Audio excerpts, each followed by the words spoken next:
지금 일본의 하늘이 멈췄습니다. 고작 한국어 경고문 한 줄 때문에요. 한국산? 저도 안 가죠. 감히 짝퉁 주제에. 일본 총리의 호언장담이었습니다. 모두가 일본은 자존심을 지킬 거라 믿었죠. 하지만 그 대단한 자존심은 한국의 엔터키 하나에 박살났습니다. 시스템 락 승인 거부. 이 메시지 하나에 최신의 전투기는 깡통이 됐고 엘리트 파일럿들은 한국 본사의 결제만 기다리는 신세가 됐습니다. 스승과 제자가 바뀌었다고요? 천만에요. 이건 주인과 노예의 이야기입니다. 일본의 목줄을 쥔 한국의 잔혹한 참교육 지금 시작합니다. 2026년 2월 하마마스 기지의 활주로엔 살을 애는 듯한 바닷바람이 불고 있었습니다. 제 이름은 사토. 이곳에서 30년 넘게 파일럿을 길러낸 수석 교관입니다. 흔히들 일본을 장인 정신의 나라라고 하죠. 저 역시 그 자부심 하나로 버텨온 사람입니다. 그런데 말입니다. 지금 제 눈앞에 놓인 꼬라지를 보고 있으면 그 대단한 자부심이 와르르 무너져 내리는 것 같아 속이 쓰립니다. 제 시선 끝에 서 있는 저 녀석들 자위대 주력 훈련기 T4입니다. 겉모습은 멀쩡해 보이죠? 하지만 속은 썩어 문드러진 지 오래입니다. 무려 1988년 한국 서울에서 올림픽 할 때 만든 물건이니까요. 사람으로 치면 환갑을 지나 요양원에 누워 있어야 할 나이인데 이걸 아직도 현역으로 굴리고 있는 게 지금 기술 일본의 처참한 민낯입니다. 방금 전 비행 때 일이었습니다. 뒷좌석에 탄 훈련생 다나카 소이가 비명을 지르더군요. 교관님, 고독의 바늘이 멈췄습니다. 요즘 애들은 태어날 때부터 아이패드를 쥐고 나온 디지털 세대 아닙니까? 터치 한 번이면 다 되는 세상에 살던 녀석이 40년 된 아날로그 계기판이 먹통되니 패닉에 빠진 겁니다. 제가 뭐라고 했는지 아십니까? 다나카, 계기판 유리를 딱밤 때리듯이 톡톡 쳐라. 그럼 돌아온다. 이게 무슨 70년대 TV 고치는 방식입니까? 최첨단 F-35를 타야 할 미래의 에이스들에게 고물 라디오나 다름없는 기체로 감에 의존하는 야매 수리법을 가르치고 있다니. 헬멧 속 얼굴이 화끈거려 견딜 수가 없더군요. 답답한 마음에 사무실로 들어와 TV를 켰습니다. 뉴스에선 다카이치 사나의 총리가 주먹을 불끈 쥐며 포효하고 있더군요. 강한 일본. 타협은 없습니다. 한국 같은 적국에게 더 이상 고개를 숙이지 않겠습니다. 듣기엔 시원합니다. 저도 군인이니까요. 우리 땅 독도를 자기네 땅이라 우기는 한국 놈들 보면 피가 거꾸로 솟는 건 사실입니다. 하지만 총리의 저 우렁찬 목소리와 창밖의 녹슨 훈련기 사이의 괴리감이 너무 크다는 게 문제죠. 우리가 믿는 구석이라곤 미국 보잉사가 개발 중인 T-7A 훈련기뿐인데 2026년인 지금까지 코빼기도 안 보입니다. 똑똑. 그때 정보장교 야마모토 소령이 들어왔습니다. 표정이 초상집이었죠. 대좌님, 미 국방부 통보입니다. T-7A 결함 때문에 인도가 5년 더 늦어진답니다. 뭐? 5년? 저는 자리에서 벌떡 일어났습니다. 5년이면 우리 파일럿들은 훈련할 비행기가 없어서 손가락만 빨아야 합니다. 미국 놈들 돈은 다 받아가 놓고 배째라니. 이게 동맹입니까? 깡패지. 그럼 대안이 뭐야? 종이 비행기라도 접으란 거야? 재고함에 야마모토가 기어들어가는 목소리로 서류 한 장을 내밀더군요. 로키드 마틴이 급한 불 끄라고 제안한 기종이 딱 하나 있습니다. TF-50J. 한국 카이가 만든 T-50 개량형입니다. 뭐? 한국? 기가 찼습니다. 다카이치 총리가 저렇게 한국 욕을 하고 있는데 적국 비행기를 사자고요? 자존심이 있지 똥물을 마실 순 없잖습니까? 야마모토, 너 미쳤어? 우리 다 할복하라고 칼 던져줄 일 있어? 제가 서류를 집어 던지려는데 야마모토가 창밖을 가리켰습니다. 대좌님 이미 왔습니다. 시범 비행 명목으로 방금 착륙허가 떨어졌답니다. 그 순간 밖에서 낯선 엔진 소리가 들려왔습니다. 찢어질 듯 날카로운 고주파음. 구름을 뚫고 내려온 4대의 검은 기체. 매끈한 곡선, 압도적인 착륙. 꼬리 날개엔 로키드 마틴 로고가 박혀 있었지만 저는 본능적으로 알았습니다. 저건 미국계 아닙니다. 우리가 그토록 무시하던 한국의 것입니다. 저게 한국산이라고? 인정하기 싫었지만 옆에 서 있는 우리 T4가 리어카로 보일 만큼 완벽한 자태였습니다. 그 순간 제 자존심에 금이 가는 소리가 들리는 것 같았습니다. 그날 밤 활주로에 내려앉은 4대의 검은 기체는 곧바로 지하 경납고로 옮겨졌습니다. 다음 날 아침, 저는 출근하자마자 경납고로 달려갔습니다. 밤새 무슨 일이 있었는지 확인하고 싶었거든요. 솔직히 말해서 좀 으스대고 싶은 마음도 있었습니다. 한국산이라고는 하지만 어쨌든 우리 세금으로 빌려온 물건 아닙니까? 어디 흉내나 제대로 냈는지 한번 봐줄까? 하는 시어머니 같은 심보로 말입니다. 그런데 경납고의 육중한 철문을 열고 들어선 순간 저는 뭔가 잘못됐다는 걸 직감했습니다. 보통 신년기가 들어오면 축제 분위기여야 정상입니다. 정비병들이 휘파람을 불며 기체를 닫고 파일럿들은 새 장난감을 받은 아이들처럼 신나서 콕핏에 앉아봐야 하죠. 하지만 그곳의 공기는 마치 장례식장처럼 무겁고 차갑게 가라앉아 있었습니다. 거대한 TF-50J 1호기 주위에는 일본 최고의 두뇌라 불리는 미쓰비시 중공업의 수석 엔지니어들과 우리 자위대 기술 장교 10여 명이 개미떼처럼 달라붙어 있었습니다. 그런데 그들의 꼴이 말이 아니더군요. 밤을 꼬박 세운 듯 눈은 퀭하고 다들 넥타이를 풀어헤친 채 식은땀을 흘리고 있었습니다. 바닥에는 뜯겨나간 매뉴얼과 노트북들이 어지럽게 널려 있었고요. 이봐, 다나카 반장. 분위기가 왜 이래? 시동이라도 안 걸려? 제가 짐짓 여유로운 척 다가가 묻자 평소엔 꼬장꼬장하던 정비반장이 화들짝 놀라며 저를 쳐다봤습니다. 그의 손에는 최신형 진단 태블릿이 들려 있었는데 손끝이 파르르 떨리고 있더군요. 아, 대좌님. 그게 말입니다. 왜? 한국 애들이 불량품 보냈어? 엔진에서 기름이라도 새? 차라리 기름이 새면 고치기라도 하죠. 이건 아예 접근이 안 됩니다. 접근이 안 된다니? 제가 눈살을 찌푸리자 옆에 있던 미쓰비시 수석 엔지니어가 고글을 벗으며 신경질적으로 끼어들었습니다. 소프트웨어 문제입니다. 아니, 정확히 말하면 이놈의 OS가 미친 것 같습니다. 우리가 보유한 F-15나 F-35 진단 장비랑 전혀 호환이 안 돼요. 호환이 안 된다고? 로키드 마틴 기술이라며? 미국 거랑 똑같은 거 아니야? 그게 껍데기만 미국 맛이고 알맹이는 완전히 다릅니다. 이쪽을 좀 보십시오. 엔지니어가 가리킨 곳은 기체 옆구리에 있는 데이터 포트였습니다.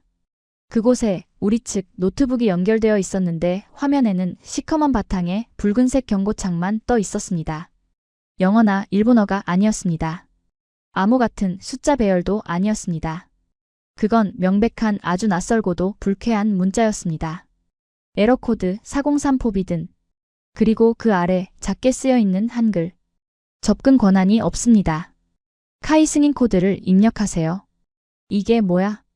비밀번호 걸려있어? 그 정도가 아닙니다. 우리가 통상적으로 쓰는 해킹 툴 아니 진단 프로그램을 돌려봤는데 방화벽이 마치 살아서 움직이는 것 같습니다. 뚫으려고 하면 코드가 바뀌고 우회하려고 하면 경로를 차단해버립니다. 마치 누군가 안에서 문을 잡고 안 열어주는 것처럼요. 기가 막혔습니다. 우리가 누굽니까? 기술의 일본입니다. 소니, 닌텐도, 플레이스테이션을 만든 나라란 말입니다. 그런데 고작 한국산 훈련기 하나를 못 뚫어서 밤새 쩔쩔매고 있다니요. 자존심이 상해서 견딜 수가 없더군요. 비켜봐. 내가 로키드 마틴 매뉴얼대로 해볼 테니까. 저는 엔지니어를 밀치고 직접 키보드를 두드렸습니다. 미국 측에서 보내준 표준 정비 매뉴얼에는 분명히 초기 비밀번호 0000이라고 적혀 있었으니까요. 설마 한국 놈들이 이걸 바꿨겠어? 하는 아니란 생각으로 엔터키를 눌렀습니다. 띠링. 경쾌한 알림음과 함께 화면이 바뀌었습니다. 오, 그럼 그렇지. 니들이 별 수 있어? 하지만 다음 순간 모니터에 뜬 화면을 보고 저는 그대로 얼어붙고 말았습니다. 시스템 로그가 열린 게 아니었습니다. 전체 화면으로 꽉 채워진 것은 아주 건방지게 윙크를 하고 있는 노란색 스마일 이모티콘이었습니다. 그리고 그 아래 일본어로 번역된 메시지가 한 글자씩 타이핑되듯 나타나기 시작했습니다. 반갑습니다, 고객님. 초기 비밀번호 0000은 보안상 취약하여 2024년에 폐기되었습니다. 아직도 구형 매뉴얼을 보고 계신가요? 지금 바로 구독 서비스를 신청하세요. 월 4,900엔이면 최신 매뉴얼을 열람하실 수 있습니다. 이딴 개 같은 경우가 다 있어. 저는 참지 못하고 주먹으로 책상을 쾅 내리쳤습니다. 구독 서비스? 월 4,900엔? 지금 우리를 놀리는 겁니까? 800억 엔짜리 전투기를 샀는데 사용설명서를 보려면 돈을 더 내라니요. 이건 상술을 넘어서 조롱입니다. 야, 당장 한국 쪽에 연락해. 이거 불량이라고. 당장 와서 비밀번호 풀라고 해. 제가 고래고래 소리를 지르자 구석에 있던 정보장교 야마모토가 창백한 얼굴로 다가왔습니다. 대좌님, 그게 더 문제입니다. 뭐가 또 문젠데? 방금 한국 카이 상황실에서 팩스 아니 이메일이 왔습니다. 야마모토가 내민 태블릿에는 방금 도착한 메일 한 통이 떠 있었습니다. 발신자는 카이 고객지원센터. 제목 보안 경고 비인가 접근 시도가 감지되었습니다. 내용 고객님 현재 하마마스 기지 지하 3층 정비창 B-4구역에서 임무 컴퓨터에 대한 강제 접속 시도가 12회 감지되었습니다. IP 주소 210.xx 일본 방위성 내부망. 사용하신 해킹 툴은 저희 시스템에 전혀 먹히지 않습니다. 시간 낭비하지 마세요. 추신 밤새 고생하신 엔지니어 분들께 따뜻한 믹스커피라도 한 잔 타주시죠. 일본 커피는 너무 써서 머리가 안 돌아가실 텐데. 으아악. 저는 괴성을 지르며 태블릿을 집어 던질 뻔했습니다. 소름이 돋았습니다. 머리카락이 쭈뼛 서는 기분이었죠. 이 자식들이 우릴 보고 있어. CCTV라도 달아놓은 거야? 어떻게 우리가 지하에 있는 줄 알고, 어떻게 우리가 해킹 시도한 걸 실시간으로 아냐고. 저는 황급히 주위를 둘러봤습니다. 경납고 천장의 환풍구, 기체의 센서, 심지어 정비반장의 스마트폰까지 의심스러웠습니다. 그들은 천리박 한국 땅에 편하게 앉아서 지금 이 순간 일본 심장부에서 벌어지는 우리의 삽질을 팝콘 먹으며 구경하고 있었던 겁니다. 그 스마일 이모티콘이 마치 악마의 미소처럼 느껴졌습니다. 대좌님, 진정하십시오. 미쓰비시 엔지니어가 한숨을 쉬며 말했습니다. 이건 해킹이 아닙니다. 디지털 트윈입니다. 디지털 뭐? 이 기체는 전원이 켜지는 순간부터 기체의 모든 상태 정보를 실시간으로 위성을 통해 한국 서버로 쏘아 보냅니다. 나사 하나가 풀려도 그쪽에서 먼저 압니다. 우리가 접속 포트에 케이블을 꽂는 순간 전압 변화까지 감지해서 침입으로 간주한 겁니다. 그럼 어떻게? 인터넷선을 뽑아버리면 되잖아. 제가 무식하게 소리치자 엔지니어가 고개를 저으며 절망적인 표정을 지었습니다. 그걸 차단하면 기체 시동이 안 걸립니다. 클라우드 인증 방식이라 한국 서버와 연결이 끊기면 그냥 800억짜리 고철 덩어리가 됩니다. 아이폰 분실 모드랑 똑같습니다. 그 말을 듣는 순간 제 다리에 힘이 풀려 주저앉을 뻔했습니다. 클라우드 인증. 우리가 팩스 보내고 도장 찍으며 아날로그 감성 운운할 때 저들은 무기를 스마트폰처럼 만들어버린 겁니다. 우리는 비행기를 샀다고 생각했지만 사실은 로그인 권한만 빌린 셈이었습니다. 이건 단순한 기술 격차가 아니었습니다. 시대의 격차였습니다. 30년 전 소니 워크맨을 보며 감탄하던 한국인들이 이제는 우리에게 아직도 팩스 쓰세요? 라고 비웃으며 디지털 목줄을 채우고 있는 겁니다. 그때 제 주머니 속 휴대폰이 울렸습니다. 나카야마 장비국장이었습니다. 여보세요? 사토. 준비됐나? 총리님께서 내일 아침 저 비행기들을 띄워서 독도 아니 다케시마 쪽으로 한 바퀴 돌고 오라고 하셨네. 언론 플레이가 필요해. 국장의 목소리는 흥분에 차 있었습니다. 이 양반은 지금 현장 상황을 전혀 모릅니다. 아니 알려고도 하지 않겠죠. 그저 돈 줬으니 내 마음대로 쓸 수 있다고 착각하는 전형적인 갈라파고스 노인이니까요. 국장님, 안 됩니다. 지금 시스템 접근도 안 됩니다. 한국 놈들이 락을 걸어놨다고요? 무슨 소리야. 돈 줬으면 끝이지. 그냥 시동 걸고 띄워. 파일럿 실력으로 날면 되잖아. 옛날 제로센 탈 때 컴퓨터가 있었어? 그냥 날려. 하지만 까라면 까. 내일 아침 9시까지 활주로에 대기시켜. 안 그러면 자네 옷 벗을 줄 알아? 뚝. 전화가 끊어졌습니다. 멍하니 끊어진 전화기를 들고 서 있는데 화면 속의 스마일 이모티콘이 다시 한번 깜빡거리더군요. 마치 제 통화 내용까지 다 들었다는 듯이. 그리고 새로운 메시지 한 줄이 스르륵 떠올랐습니다. 경고, 무리한 작동은 기체 손상을 유발할 수 있습니다. 그래도 진행하시겠습니까? Yes or no. 저는 떨리는 손가락으로 화면을 노려봤습니다. Y를 누르는 순간 우리는 돌아올 수 없는 강을 건너게 될 겁니다.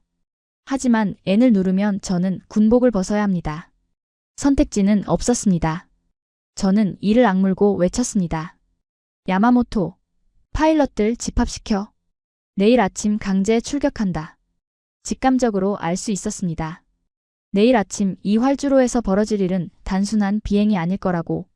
그건 어쩌면 기술 제국이라 자부했던 일본의 마지막 자존심이 저 스마일 이모티콘에게 처참하게 비웃음당하며 추락하는 날이 될지도 모른다고 말입니다. 나카야마 국장의 고함과 함께 전화를 끄는 직후 저는 곧장 지하 벙커에 있는 제1상황실로 뛰어갔습니다. 그곳은 이미 아수라장이었습니다. 국장은 도쿄에서 헬기를 타고 막 도착해 있었고 미쓰비시 기술진들은 여전히 빨간 경고창이 떠 있는 모니터 앞에서 머리를 쥐어뜯고 있었죠. 방 안은 묵은 담배 냄새와 식은땀 그리고 낡은 가죽 소파에서 나는 퀴퀴한 곰팡내로 가득 차 숨이 막힐 지경이었습니다. 이것이 바로 아날로그 제국 일본의 현주소였죠. 연결해. 당장 그카이 팀장이라는 놈 연결하란 말이야. 나카야마 국장이 핏대를 세우며 통신병을 닥달했습니다. 국장님, 저쪽에서 보안 프로토콜 때문에 화상회의 시스템을 설치하는데 시간이 좀 걸린다고. 시끄러워. 지금이 어느 땐데 설치 타령이야. 우리는 돈을 냈단 말이다. 그때였습니다.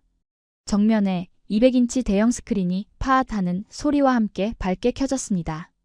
지지직거리는 노이즈도 연결 지연도 없었습니다.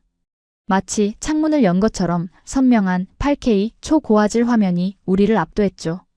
그리고 그 화면 속에 펼쳐진 풍경을 보는 순간 벙커 안의 모든 사람들은 약속이나 한 듯 입을 다물었습니다. 그곳은 우리가 알던 공장이 아니었습니다. 한국사천 카이 본사의 통합관제센터. 벽면 전체가 거대한 LED 패널로 뒤덮여 있었고 그 위에는 전 세계 지도가 홀로그램처럼 실시간으로 흐르고 있었습니다. 수십 명의 엔지니어들이 앉아 있었는데 그들의 책상 위에는 서류 더미가 단 한 장도 없었습니다. 오직 공중에 떠 있는 투명 디스플레이와 현란하게 움직이는 손가락들 뿐. 그 모습은 마치 SF 영화 속 우주선 지휘 통제실을 보는 것 같았습니다. 그리고 화면 정중앙 카메라를 응시하며 앉아있는 한 남자. 그가 바로 우리에게 악몽을 선사한 김 팀장이었습니다. 저는 그를 보자마자 묘한 위화감을 느꼈습니다. 나카야마 국장처럼 배가 나온 중년 관료도 기름때 묻은 작업복을 입은 기술자도 아니었으니까요. 그는 너무나 젊었습니다. 기껏해야 30대 중반? 기시 빳빳한 정장 대신 세련된 스마트 캐주얼 차림이었고 목에는 사원증 대신 최신형 웨어러블 디바이스를 걸고 있었죠. 무엇보다 제 시선을 강탈한 건 그의 손에 들려있는 투명한 플라스틱 컵이었습니다. 얼음이 가득 찬 보기만 해도 이가 시려오는 아이스 아메리카노. 지금 바깥 날씨는 영하 5도를 오가는데 그는 마치 엔진 열기로 후끈거리는 서버실에 있는 사람처럼 차가운 커피를 빨대로 쪽 빨며 우리를 쳐다보고 있었습니다. 그 모습이 어찌나 여유롭고 차가워 보이던지 김이 모락모락 나는 뜨거운 녹차를 후후 불며 식히고 있는 나카야마 국장이 순식간에 촌스러운 노인정 회장님처럼 느껴질 정도였죠. 반갑습니다. 카이 시스템 엔지니어링 본부 김 팀장입니다. 그의 목소리는 스피커를 타고 깨끗하게 흘러나왔습니다. 군더더기 없는 아주 건조하고 사무적인 톤이었죠. AI 통역기가 실시간으로 그의 한국어를 완벽한 일본어 자막으로 띄워주고 있었습니다. 나카야마 국장이 헛기침을 하며 마이크를 잡았습니다. 아, 그래요. 김 팀장. 거두절미하고 본론만 말하겠소. 지금 우리 기술진이 기체 시스템에 접근하려고 하는데 자꾸 막히고 있어. 이거 명백한 계약 위반이야. 당장 락을 풀고 소스 코드를 넘기시오. 국장의 목소리는 떨리고 있었습니다. 하지만 화면 속 김 팀장의 표정에는 변화가 없었습니다. 그는 당황하거나 화를 내기는커녕 입가에 아주 희미한 미소를 띠며 아이스 아메리카노를 한 모금 더 마시더군요. 달그락. 얼음 부딪히는 소리가 스피커를 통해 벙커 안에 울려 퍼졌습니다. 국장님, 지금 2026년입니다. 아직도 매뉴얼 책자를 보고 정비하시나요? 뭐요? 화면 보시죠. 이게 저희가 제공하는 KMRO 통합 솔루션입니다. 그가 태블릿 화면을 가볍게 튕기자 스크린 화면이 순식간에 바뀌었습니다. 하마마스 기지에 있는 TF-50J 1호기에 3D 모델링이 나타났는데 단순한 그림이 아니었습니다. 기체의 모든 부품, 나사 하나하나가 살아서 움직이는 디지털 트윈이었습니다. 엔진 내부에 터빈 블레이드 회전수, 유압 파이프의 압력, 심지어 랜딩 기어 타이어의 마모도까지 실시간 데이터 그래프로 표시되고 있었죠. 김 팀장이 차분하게 설명을 이어갔습니다. 저희는 더 이상 종이 매뉴얼을 제공하지 않습니다. 이 기체는 전원이 켜지는 순간부터 모든 데이터를 초당 1GB씩 한국 4천 본사 클라우드 서버로 전송합니다. 부품에 문제가 생길 것 같으면 저희 AI가 48시간 전에 미리 감지해서 일본 정비창으로 알림을 보냅니다. 3번 엔진 연료 펌프 2일 뒤 고장 확률 98%. 교체하세요. 라고요. 회의실 안이 술렁이기 시작했습니다. 미쓰비시 엔지니어들도 입을 떡 벌리고 화면을 쳐다보고 있었죠. 저건 우리가 꿈에서나 그리던 기술입니다. F-35에도 적용됐다고 말만 들었지 실제로 본 적은 없는 그 완벽한 예지 정비 시스템을 한국이 구현하고 있었던 겁니다. 따라서 일본 측이 굳이 소스 코드를 만지작거릴 필요가 없습니다. 아니, 만지시면 안 됩니다. 이 시스템은 실시간으로 서울 본사와 연동되어 있습니다.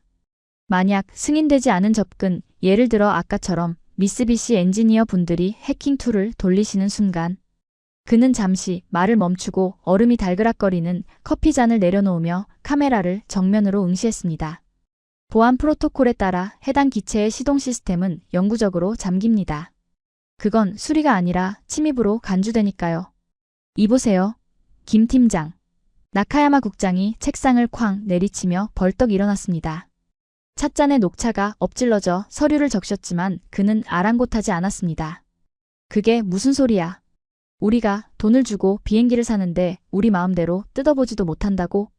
우리가 너네 속국이야? 렌터카를 빌려도 보닛은 열 수 있어. 이건 주권 침해라고. 국장의 얼굴은 불그락부르락 터질 것 같았습니다. 자존심 강한 일본 관료가 한참 어린 한국 기술자에게 통제를 당한다는 사실을 견딜 수 없었던 겁니다. 저는 김 팀장의 표정을 살폈습니다. 쫄았을까요? 아니요. 그는 마치 떼를 쓰는 유치원생을 보는 교사처럼 기이할 정도로 침착했습니다. 그는 태블릿을 내려놓고 양손을 깍지 낀 채 아주 부드럽고 예의 바른 목소리로 하지만 뼈가 시릴 정도로 차가운 팩트를 날렸습니다. 국장님, 오해하지 마십시오. 이건 갑질이 아니라 구독 경제입니다. 넷플릭스 보시죠? 넷플릭스 돈 내고 본다고 해서 그 영화 원본 필름까지 달라고 하시나요? 아니잖아요. 저희는 최상의 비행 경험을 서비스하는 겁니다. 뭐 넷플릭스? 그리고 솔직해집시다. 일본이 지금 자체적으로 OS 개발할 인력 없으시잖아요. 라인 사태 때 보니까 데이터 센터 하나 제대로 관리 못해서 쩔쩔매시던데 이 복잡한 항전 소프트웨어를 미쓰비시가 감당할 수 있겠습니까? 버그 나서 파일럿 추락하면 책임지실 건가요? 순간 벙커 안에는 찬물을 끼얹은 듯한 정적이 흘렀습니다. 너무나 아픈 곳을 찔렸기 때문입니다. 맞습니다.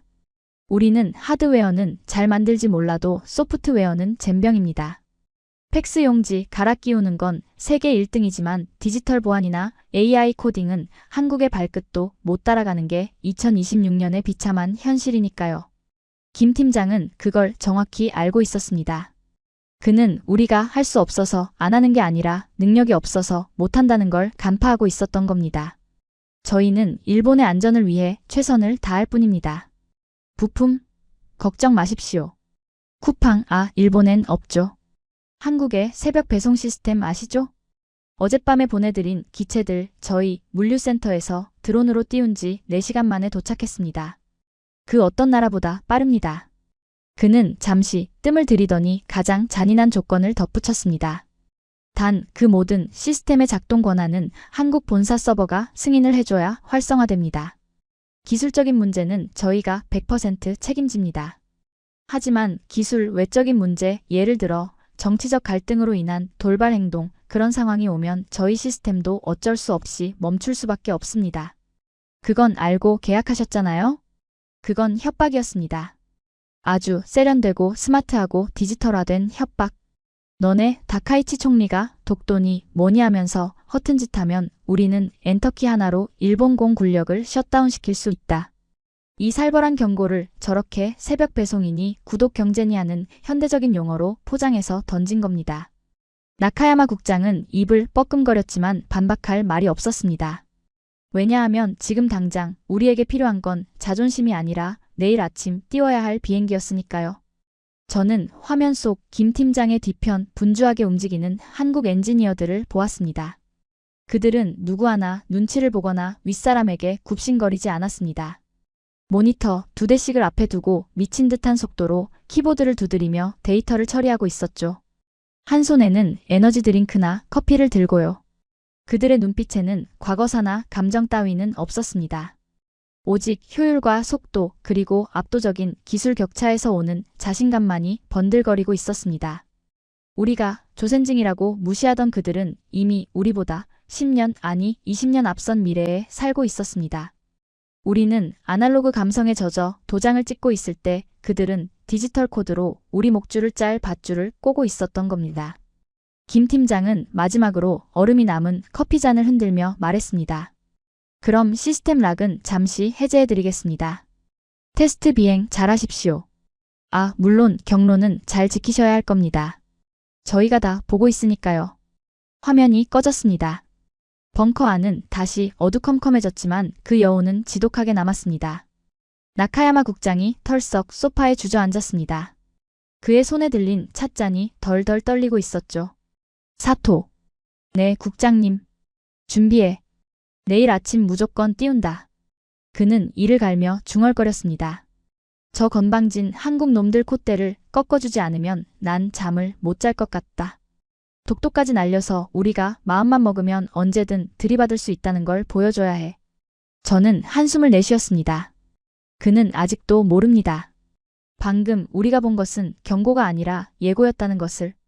내일 아침 우리가 저들의 경고를 무시하고 활주로를 박차고 오르는 순간 정말로 돌이킬 수 없는 일이 벌어질 거라는 불길한 예감이 제 등줄기를 타고 흘러내렸습니다. 김 팀장의 서늘한 미소와 달그락거리던 얼음소리가 사라지자 지하 벙커에는 다시 낡은 환풍기 돌아가는 소음만이 남았습니다. 하지만 그 정적은 평온함이 아니었습니다. 마치 폭풍우가 지나간 뒤 폐허가 된 집구석을 바라보는 듯한 참담한 침묵이었죠. 나카야마 국장은 여전히 소파에 파묻혀 있었습니다. 아니, 정확히 말하면 구겨져 있었다는 표현이 맞겠군요. 방금 전까지 돈 줬으니 내 마음대로 하겠다며 고래고래 소리를 지르던 위세는 온데간데 없었습니다.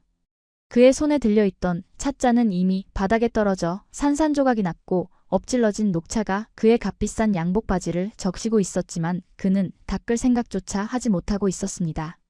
동공은 초점을 잃은 채 꺼진 스크린에 검은 화면만을 응시하고 있더군요. 사기야. 한참 만에 그가 내뱉은 첫마디였습니다. 목소리가 갈라져서 쇳소리가 났습니다. 국장님 뭐라고 하셨습니까? 사기라고. 저거 다 거짓말이야. 블러핑이라고. 그는 갑자기 벌떡 일어나더니 미친 사람처럼 넥타이를 거칠게 잡아당겨 풀어헤쳤습니다. 단추가 툭 하고 튕겨나가 바닥을 굴렀죠. 그의 얼굴은 시뻘겋게 달아올라 있었고 이마에는 식은땀이 비 오듯 흐르고 있었습니다. 그건 분노가 아니었습니다. 명백한 공포 그리고 그 공포를 인정하기 싫어 발버둥치는 인지 부조화의 전형적인 증상이었습니다. 생각해봐, 사토.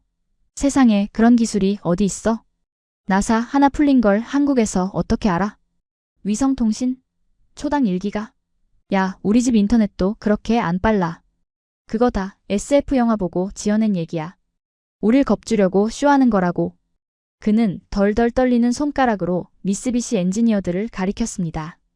야, 니들도 말해봐. 저게 말이 돼? 물리적으로 가능하냐고. 엔지니어들은 꿀먹은 벙어리처럼 고개만 숙이고 있었습니다.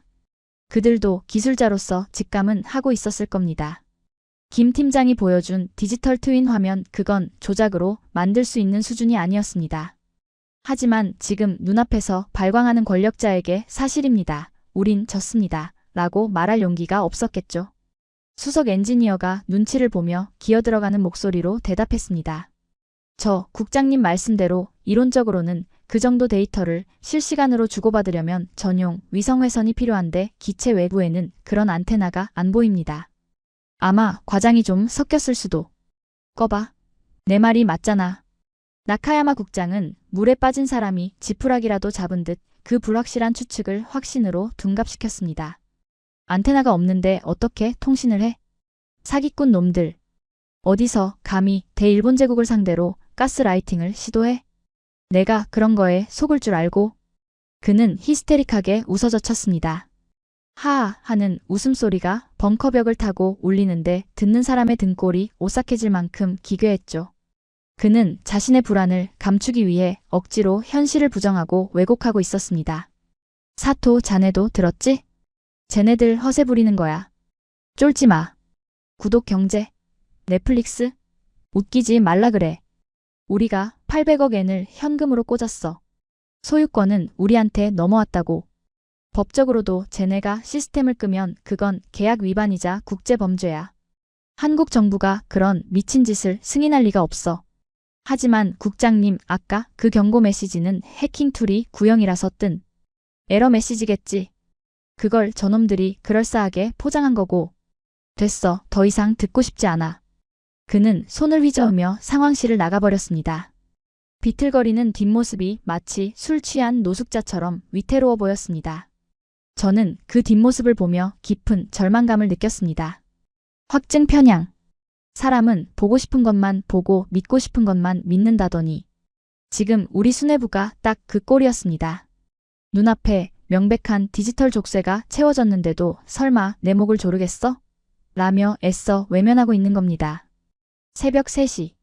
저는 잠을 이룰 수가 없어서 파일럿 대기실로 향했습니다. 내일 아니 오늘 아침 출격해야 할 아이들의 상태를 보고 싶었거든요. 복도는 싸늘했고 형광등 불빛이 깜빡거리고 있었습니다. 대기실 문을 살짝 열자 내일 1호기를 몰게 될 편대장 야마구치 소령과 편대원들이 모여 있는 게 보였습니다. 그들은 자지 않고 있었습니다. 테이블 위에는 컵라면 용기와 에너지 드링크 캔이 산처럼 쌓여 있었고 그들 역시 충혈된 눈으로 태블릿 PC를 들여다보고 있었죠.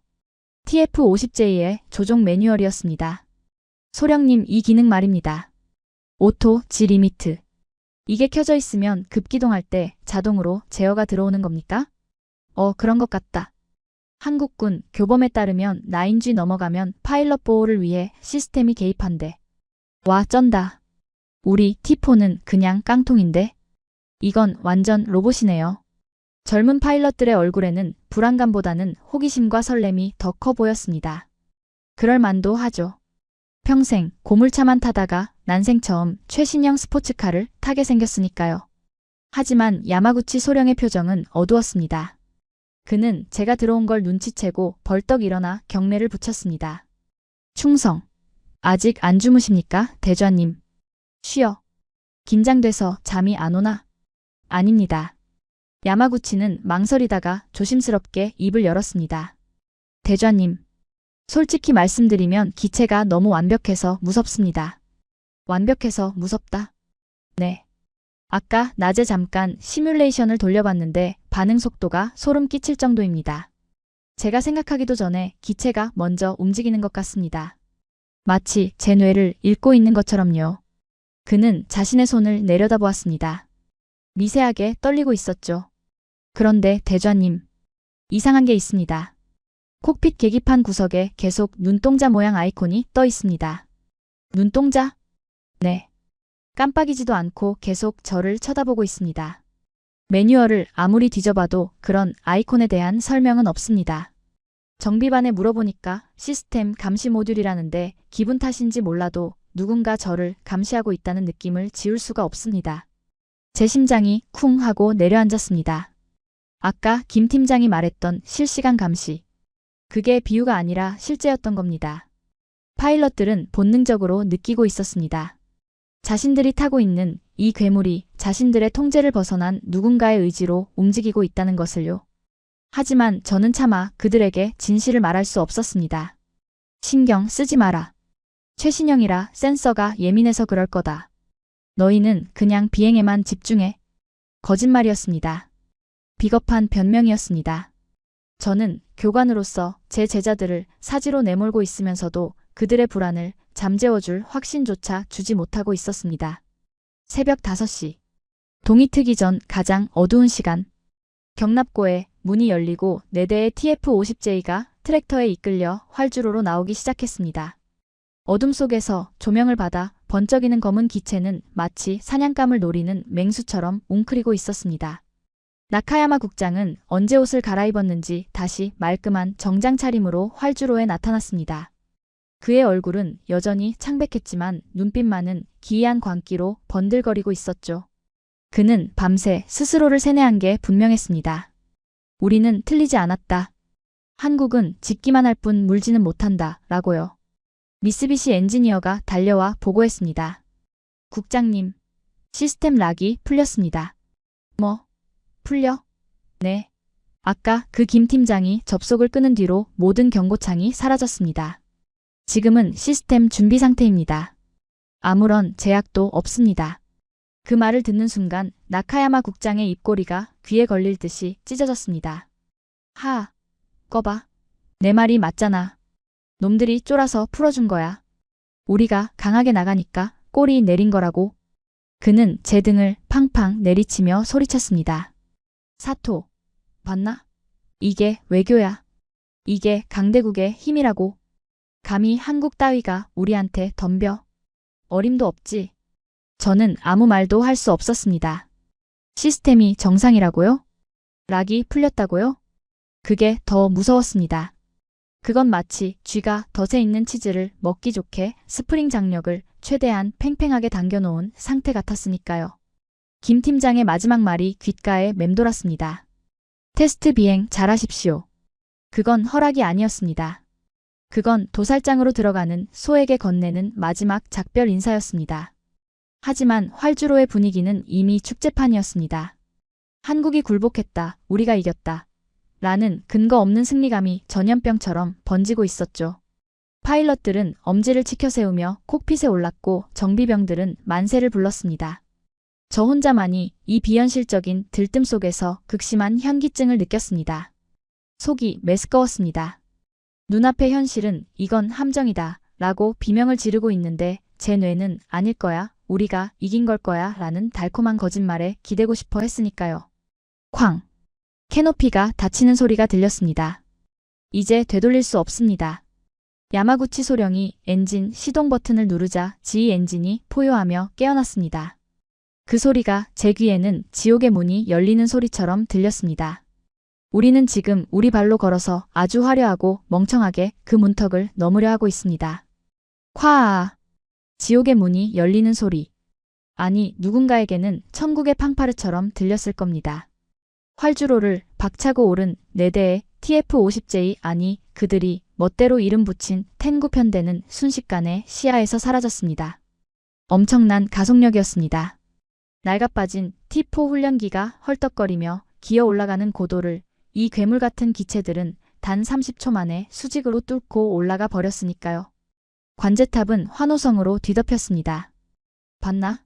저 파워를. 저게 바로 대일본 제국의 새로운 날개다. 나카야마 국장은 관제탑 유리창에 얼굴을 바짝 들이대고 침을 튀겼습니다. 그의 눈은 광기로 번들거리고 있었죠. 방금 전까지 시스템 락 때문에 벌벌 떨던 모습은 온데간데 없었습니다. 그에게 중요한 건 오직 하나 우리가 띄웠다는 사실뿐이었습니다. 스피커를 통해 1호기 편 대장 야마구치 소령의 목소리가 들려왔습니다. 여기는 텐구 리더. 고도 3만 피트 도달. 현재 속도 마하 1.2.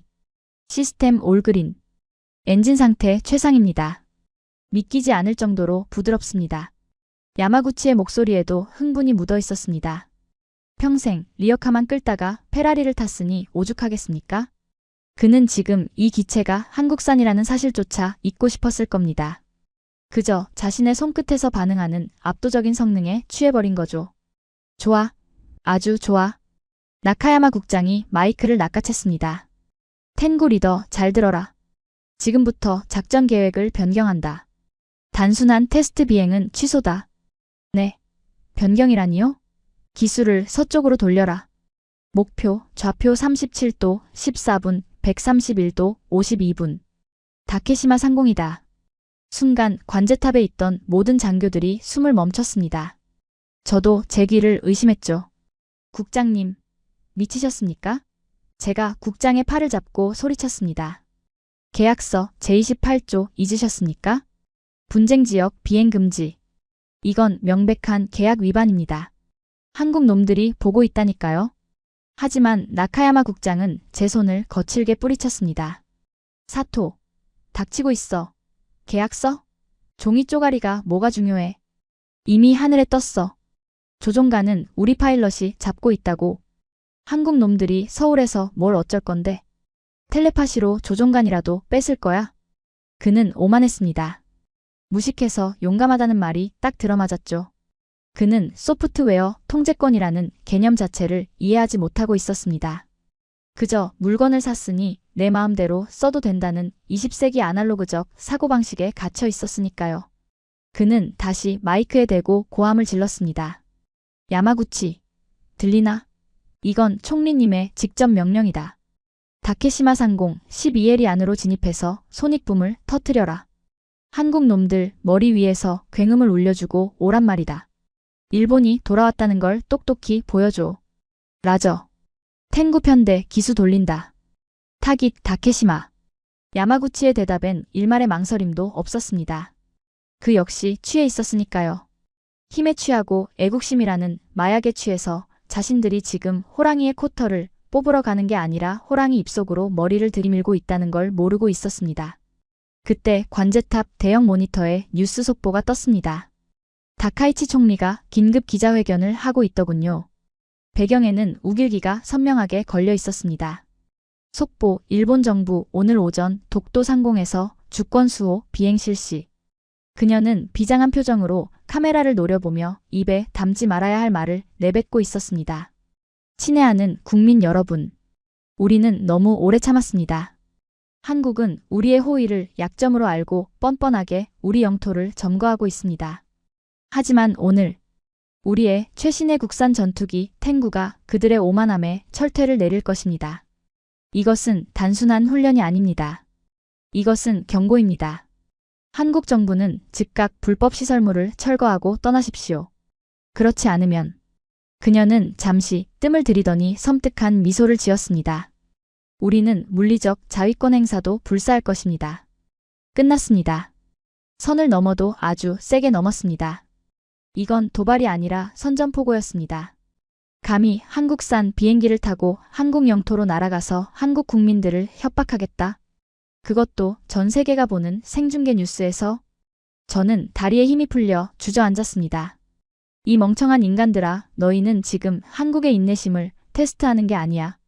너희는 지금 약관을 위반하고 있는 거라고. 그 순간이었습니다. 제 주머니 속 휴대폰이 진동하기 시작했습니다. 지잉, 지잉, 지잉. 아주 짧고 신경질적인 재난 문자 알림 패턴. 등골이 오싹해졌습니다. 발신자 표시 제한. 하지만 저는 알았습니다. 이 타이밍에 전화를 걸 사람은 지구상에 단 한 명뿐이라는 걸요. 나카야마 국장도 눈치를 챘는지 제 휴대폰을 낚아채듯 빼앗아 스피커폰 버튼을 눌렀습니다. 여보세요? 누구냐? 국장이 씩씩거리며 소리쳤습니다. 그러자 수화기 너머로 아주 익숙한 소리가 들려왔습니다. 후루룩. 빨대로 얼음 남은 커피를 바닥까지 빨아먹는 소리. 그리고 달그락거리는 얼음 소리. 그 소리는 하마마스 기지의 굉음보다 더 크게 더 소름 끼치게 벙커 안을 울렸습니다. 아이고 국장님. 목청 좋으시네요. 아침부터 혈압 오르시겠어요? 김 팀장이었습니다. 그의 목소리는 너무나 평온했습니다. 마치 주말 아침에 산책 나온 사람처럼요. 너 이 자식. 김 팀장. 지금 뭐 하자는 거야? 우리 비행기 잘만 날고 있어. 봤냐? 너네 락 따위는 아무것도 아니야. 나카야마 국장은 승리감에 도취해 비아냥거렸습니다. 어디서 감히 경고질이야? 우리가 누군지 알아? 고객이야, 고객. 손님한테 이래도 돼. 고객님 진정하시고요. 김 팀장의 목소리엔 비웃음조차 없었습니다. 그저 귀찮은 클레임 고객을 상대하는 상담원의 건조함 뿐이었죠. 저희가 락을 풀어드린 건 테스트를 해보시라는 거였지 테러를 하시라는 게 아니었습니다. 그런데 방향이 좀 이상하네요. 하마마스 앞바다 훈련구역은 동쪽인데 왜 서쪽으로 가십니까? 거긴 지오 펜싱 구역인 거 모르세요? 지오 뭐? 아, 모르시는구나. 최신 기종엔 다 들어가는 건데. 비행금지 구역 설정 말입니다. 저희가 납품 전에 독도 반경 50km는 접근 불가 지역으로 코딩해놨거든요. 거긴 우리 땅이니까. 웃기지 마. 그딴 게 어딨어. 여긴 공해상이야. 국제법상 아무 문제 없어. 국제법은 유엔 가서 따지시고요. 여긴 카이의 법이 적용되는 구역입니다. 김 팀장의 목소리가 한층 낮아졌습니다. 그리고 배경으로 들리던 타자 치는 소리가 빨라지기 시작했습니다. 국장님 그리고 총리님 연설 잘 들었습니다. 물리적 자위권이라 아주 패기 넘치시더군요. 한국 네티즌들이 지금 난리가 났습니다. 일본 불매운동 다시 시작하자고 하던데 이번엔 맥주 안 사 먹는 수준이 아닐 겁니다. 시끄러워. 너네가 뭘 할 수 있는데? 엔터키? 눌러봐. 누르라고. 우리 뒤엔 미국이 있어. 로키드 마틴이 기술 지원해주기로 했다고. 나카야마 국장은 최후의 카드를 꺼내 들었습니다. 하지만 김 팀장은 헛웃음을 터뜨리더군요. 아, 로키드 마틴 스미스 이사님요? 그분 지금 제 옆에 계신데. 바꿔드릴까요? 뭐. 스미스 이사님 일본 국장님이 찾으시는데요? 아, 네. 알겠습니다. 김 팀장이 다시 수화기에 대고 말했습니다. 스미스 이사님이 전해달랍니다. 우리는 카이의 정책을 따릅니다. 그리고 행운을 빕니다. 라고 하시네요. 나카야마 국장의 얼굴이 백지장처럼 하얗게 질렸습니다. 믿었던 동아줄이 썩은 동아줄이었던 겁니다. 미국은 바보가 아닙니다. 고작 훈련기 몇 대 팔자고 한국과의 동맹을 깨고 독도 분쟁에 휘말릴 이유가 없으니까요. 그들은 철저하게 비즈니스 논리로 기술 원천 보유자인 한국의 손을 들어준 겁니다. 자, 이제 상황 파악 되셨나요? 김 팀장의 목소리가 차갑게 변했습니다. 얼음장보다 더 차가운 절대적인 갑의 목소리.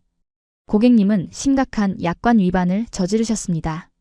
첫째, 허가되지 않은 정치적 목적의 비행. 둘째, 분쟁 지역으로의 무단 진입 시도. 셋째, 그리고 가장 중요한 원작자에 대한 모욕. 모욕? 네. 짝퉁이라면서요? 한국산은 줘도 안 갖는다면서요? 그런데 왜 그걸 타고 남의 땅에 오십니까? 자존심도 없으세요? 이 건방진. 경고는 끝났습니다. 저희는 더 이상 일본 방위성을 신뢰할 수 있는 파트너로 간주하지 않습니다. 따라서 지금 이 순간부로 타닥탁 경쾌한 엔터키 소리가 수화기를 넘어 관제탑 전체에 울려 퍼졌습니다. 구독 서비스를 강제 해지합니다. 이용해주셔서 감사했습니다. 갱신은 없습니다. 안 돼. 누르지 마. 나카야마 국장이 비명을 지르며 휴대폰을 잡으려 했지만 이미 늦었습니다. 통화는 끊어졌습니다. 그리고 그와 동시에 관제탑 레이더 화면에서 믿을 수 없는 일이 벌어지기 시작했습니다. 마하 1.2로 독도를 향해 돌진하던 4개의 붉은 점.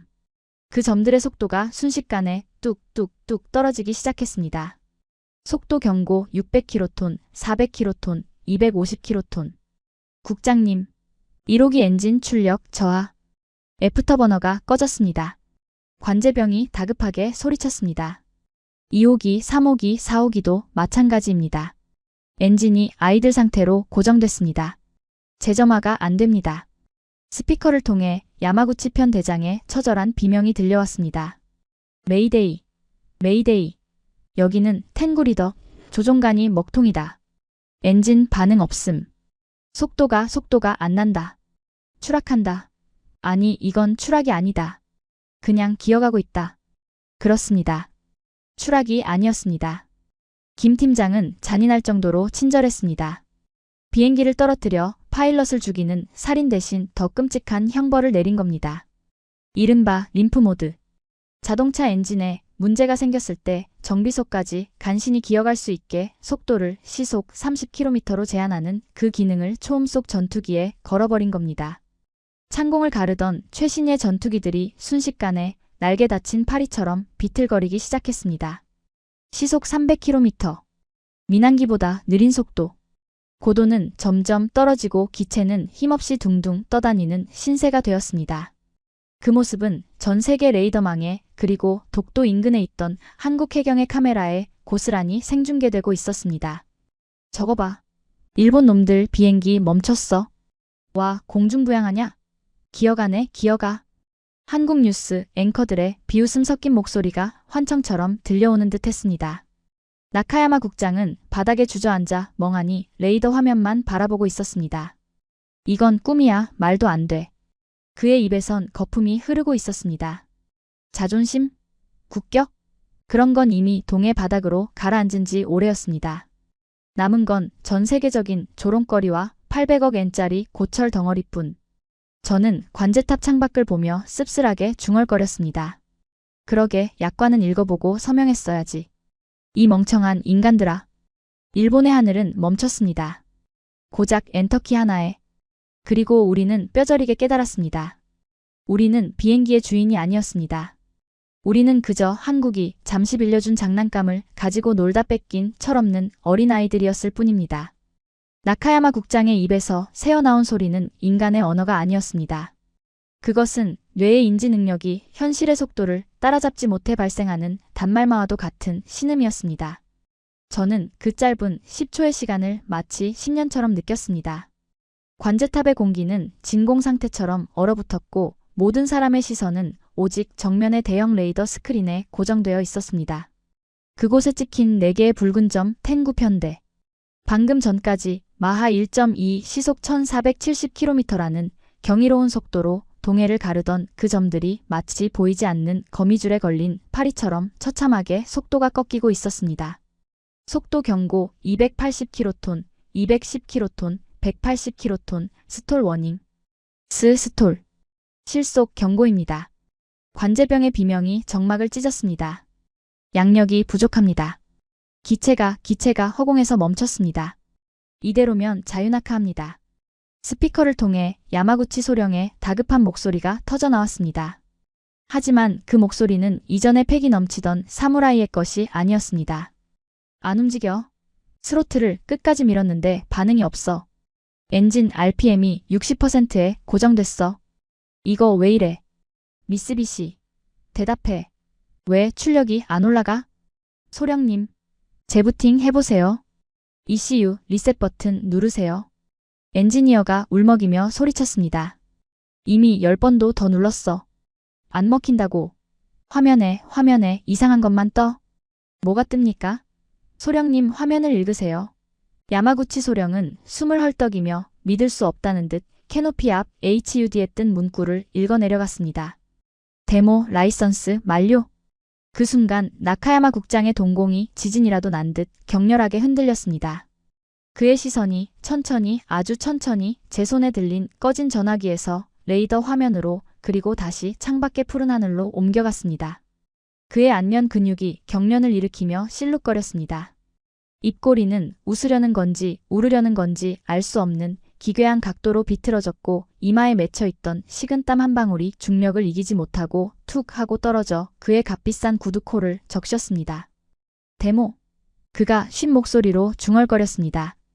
우리가 800억 엔을 줬는데 데모 버전이라고? 그때였습니다. 끊어진 줄 알았던 제 휴대폰이 다시 울렸습니다. 김 팀장이었습니다. 그는 전화를 끄는 게 아니라 잠시 대기를 걸어놓았던 겁니다. 마치 이 모든 상황을 즐기기라도 하듯이요. 저는 스피커폰을 켰습니다. 관제탑 안의 모든 인원이 그 작은 기계에서 흘러나올 목소리에 귀를 기울였습니다. 아, 놀라셨나요? 김 팀장의 목소리는 잔인할 정도로 상냥했습니다. 설명을 좀 드리자면 지금 겪고 계신 현상은 고장이 아닙니다. 림프 홈모드라고 하죠. 자동차 엔진 보호 기능 아시죠? 심각한 오류가 감지되면 정비소까지만 살살 기어가라고 출력을 제한하는 기능. 저희가 그걸 전투기에 적용해봤는데 성능이 아주 확실하네요. 이 악마 같은 새끼들. 나카야마 국장이 바닥을 기어가듯 테이블을 잡고 일어서며 으르렁거렸습니다. 이건 계약 위반이야. 완제품을 팔았잖아. 정품을 팔았잖아. 그런데 왜 데모 버전이 들어가 있어? 국장님. 계약서 142페이지 약관 제15조 3항 보셨나요? 김 팀장 쪽에서 종이 넘기는 소리가 들렸습니다. 사각사각. 그 소리가 마치 우리 목을 긋는 칼소리처럼 들렸습니다. 최종 사용자가 정치적 적대 행위를 목적으로 기체를 운용할 경우 제조사는 즉시 정품 라이선스를 박탈하고 기체를 제한적 안전 모드로 전환할 권리를 가진다. 그는 잠시 멈췄다가 아주 또박또박 덧붙였습니다. 저희는 법을 어기지 않았습니다. 법을 집행했을 뿐이죠. 국장님이 독도에 손익붐을 터뜨리라고 명령하시는 순간 AI 감시 시스템이 적대 행위로 판단했고 자동으로 라이선스가 파기된 겁니다. 지금 그 비행기들은 800억짜리 전투기가 아닙니다. 그냥 아주 비싼 유인 드론이죠. 으아아.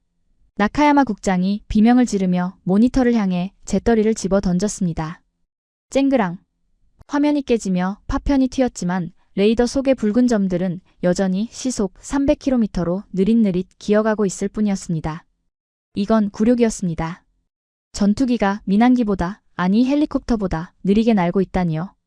이건 너희는 우리 허락 없이는 빨리 날 자격도 없다는 한국의 무언의 선고였습니다. 하지만 진짜 악몽은 이제부터였습니다. 그리고 국장님. 하나 더 말씀드릴 게 있는데.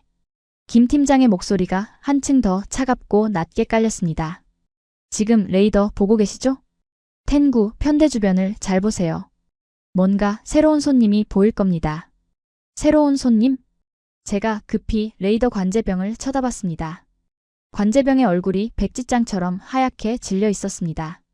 대좌님. 미식별 물체 포착. 고도 4만 피트 상공.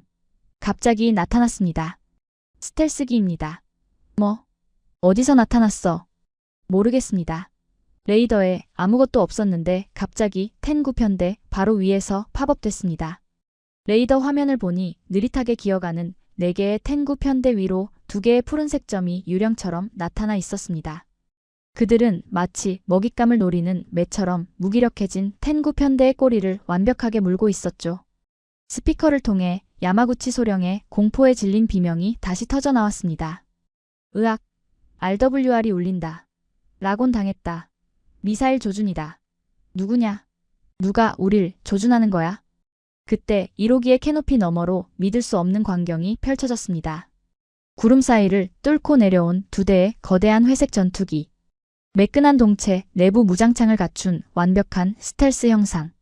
그리고 수직 꼬리날개에 선명하게 그려진 태극 마크와 독수리 문양. 그것은 한국 공군의 자랑 4.5세대를 넘어 5세대로 진화한 KF-21 보라매였습니다. 김 팀장, 설마 한국 공군까지 끌어들인 건가?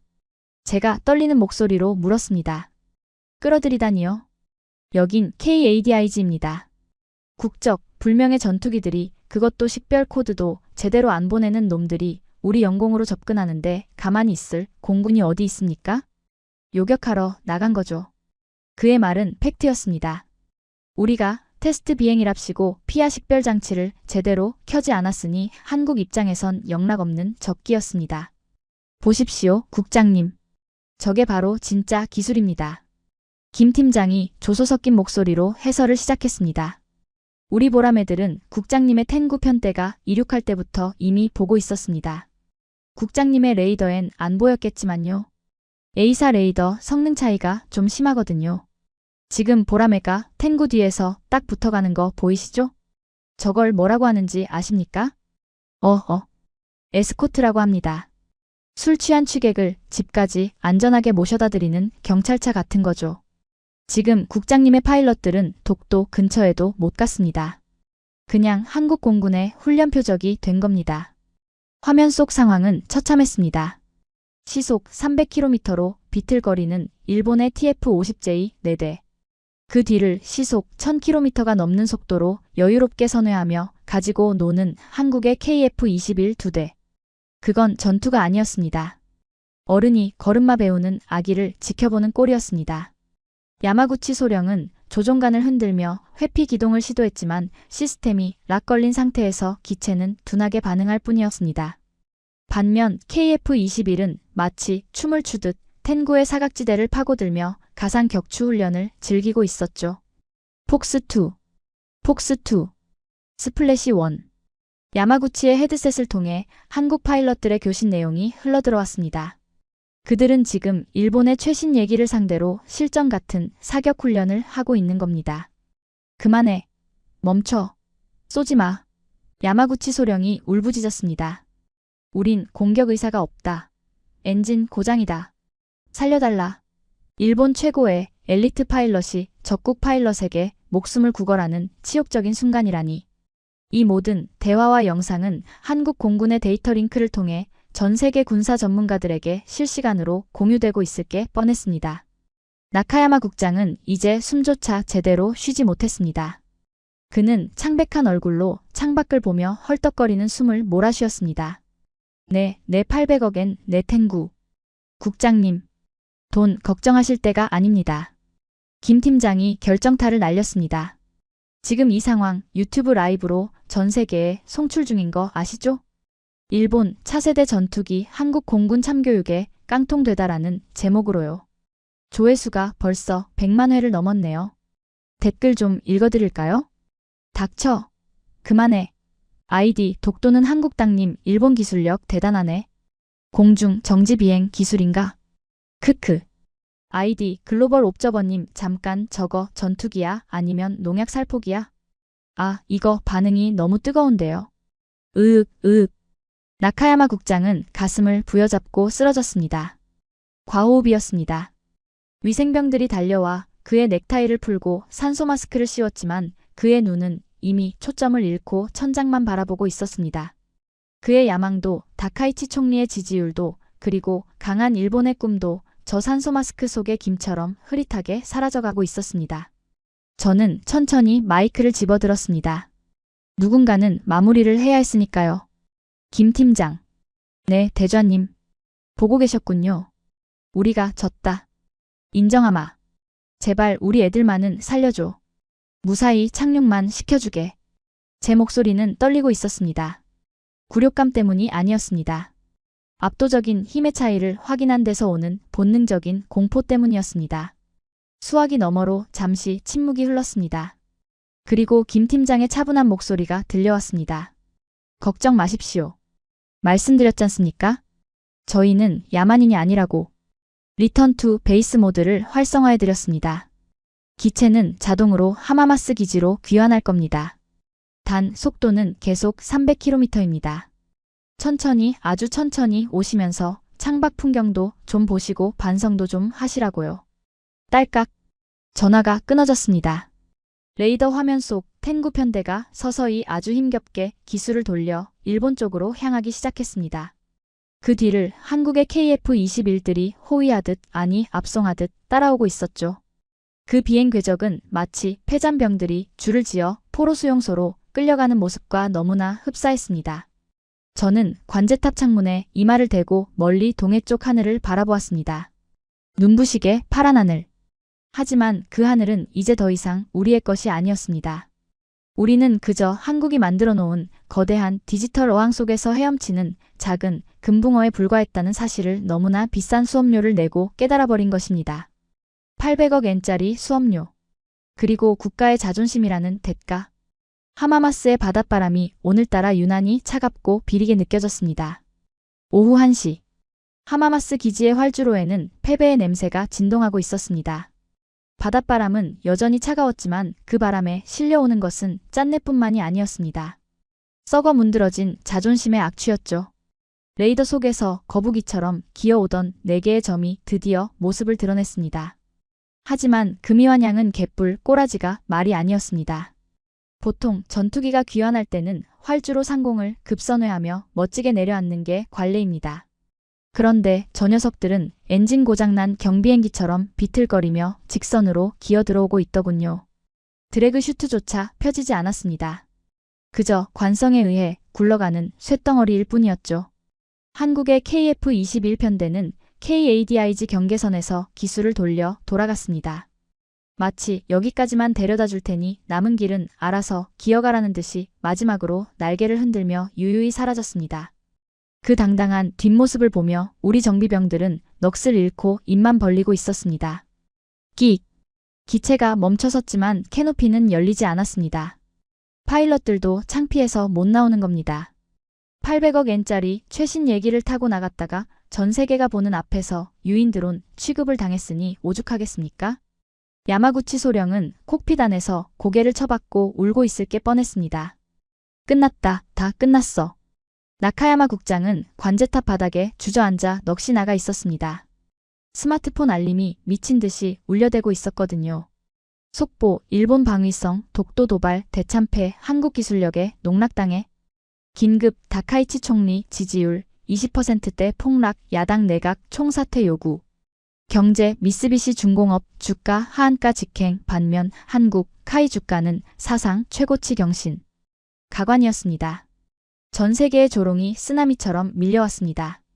CNN은 일본의 사무라이 칼은 알고 보니 플라스틱 장난감이었다고 비웃었고 한국 네티즌들은 구독료 4,900원이 없어서 그랬냐 비행기가 아니라 비둘기네 999라며 조롱하고 있었습니다. 기술 강국 일본이라는 브랜드가 엔터키 한 방에 박살난 순간이었습니다. 대좌님, 기체 화면이 이상합니다. 정비반장의 비명에 저는 나카야마 국장을 부축해 1호기 앞으로 달려갔습니다. 강제로 캐노피를 열자 콕핏 화면은 시퍼런 블루스크린으로 변해 있었습니다. 윈도우 오류 화면보다 더 절망적인 문구가 떠 있더군요.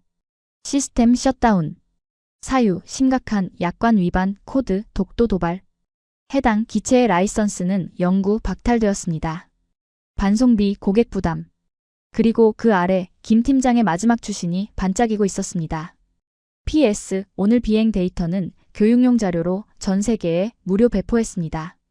제목은 망하는 법 일본 편입니다. 시청해주셔서 감사합니다. 으아악, 이 악마 같은 놈들.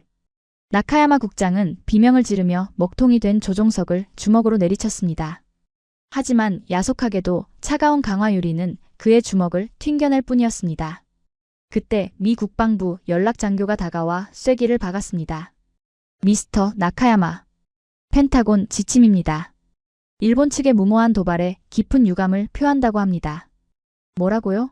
제재라도 하겠다는 겁니까? 아니요. 로키드 마틴 측에서 이번 사태는 전적으로 일본의 귀책 사유이므로 AS 및 환불은 불가능하다고 전해왔습니다.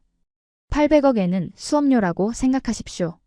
국장은 그대로 뒷목을 잡고 쓰러졌습니다. 완벽한 고립, 철저한 버림. 우리는 한국을 공격하려다 혈맹이라 믿었던 미국에게조차 통제가 필요한 문제아로 낙인 찍히고 만 것입니다.